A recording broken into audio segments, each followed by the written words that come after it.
LEGO Vikings is coming back in a big way later this year, and so in preparation for the LEGO Viking Village, I wanted to look at other Viking sets on the market right now. Sure, the Goat Boat is a Marvel set, but I think it's a pretty good representation of a Viking ship, and it's the closest thing we have short of the $120 Viking Longship set, so I decided to take a look at it. The build was pretty easy. It's a lot more straightforward of a design than I was expecting, and it's also a lot bigger, so that was very fun. The hardest part was definitely the stickers at the end here, but I think I didn't mess those up too horribly. And a lot of these parts are very easy to reuse for other mocks. That dark tan color is one of my favorites in LEGO because it's so versatile, so I think that this was a good use of money, even if it doesn't turn out to be a good Viking ship. Also, the box came kind of beat up in this corner. That was really annoying, but the rest of the box looked fine, so I'm not going to worry too much about it.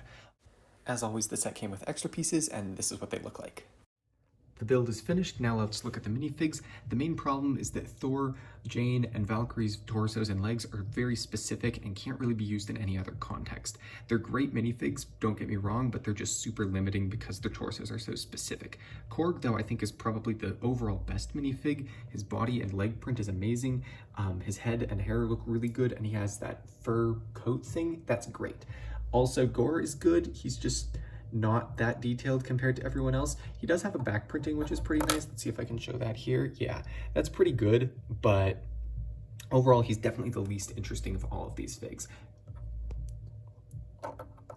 The good news is that we do get 3 capes. The capes are very high quality, and that's really awesome, so very happy to see that. And everyone other than Gore has a double-sided head, although Gore does have some printing on the back of his head. It's not a secondary face. These 2 hairpieces in particular I think are very useful for other figs. We can see this one goes great on this other Viking minifig I have, and this hairpiece also looks really good. Here's a shot of that. Great Viking leader. The accessories that each minifig has are pretty good, nothing super notable here, but they're all just pretty solid and nice to have. And on the topic of accessories, there's also these 4 shields, then there's the same 4 on the other side, so these are the only 4 shield designs. They're all just mirrored on there, but we get 8 shields in total, and they look very, very beautiful. Also included are these snakes, an extra sword, and then on the inside, you get a map, a little gem, what appears to be a fire extinguisher, and then this golden staff thing. I'm not really sure what that is either, but it looks pretty cool. Then there's the goats, and I don't care for the goats. I don't like the goats. They look goofy. They look really ugly when viewed directly from the side. They're just not great builds. Yeah, if you think that the goats are important, maybe. I really don't care for these goats. They're bad. Objectively speaking, this is a bad LEGO design. But speaking of good LEGO designs, the boat itself is very nicely built. You can see on the underside, it just uses a lot of those curving pieces, and it looks pretty good for what it is. The main downside that I'm feeling right now is that it doesn't have a sail, so it just doesn't look realistic to like a traditional Viking ship. Now I get it's a representation from the movie, and that's perfectly fine.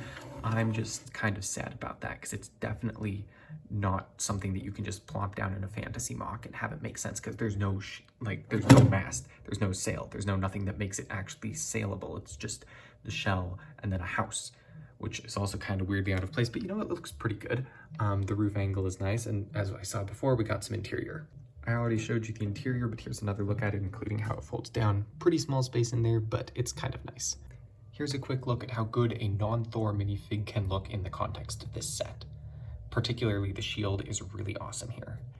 There's actually 2 heads on the front. I think they look pretty good, and this gold piece is just a nice piece to have, so I'm pretty happy about that. They do hinge upwards, although I'm not sure why you'd want to do that. They can. There's a piece in here for you to clip Thor's hammer Stormbringer. The back side has the snakes, but other than that, it's very normal and just nothing super exciting going on there. It's a pretty long boat. It's nice in that regard. It definitely makes it feel like it's big enough to hold a whole Viking crew. There's a lot of empty space on the inside, and I kind of wish they put something there, but at the same time, it's nice that it's that big and that accommodating. Also worth noting, these pieces are dark red rather than like a traditional brown.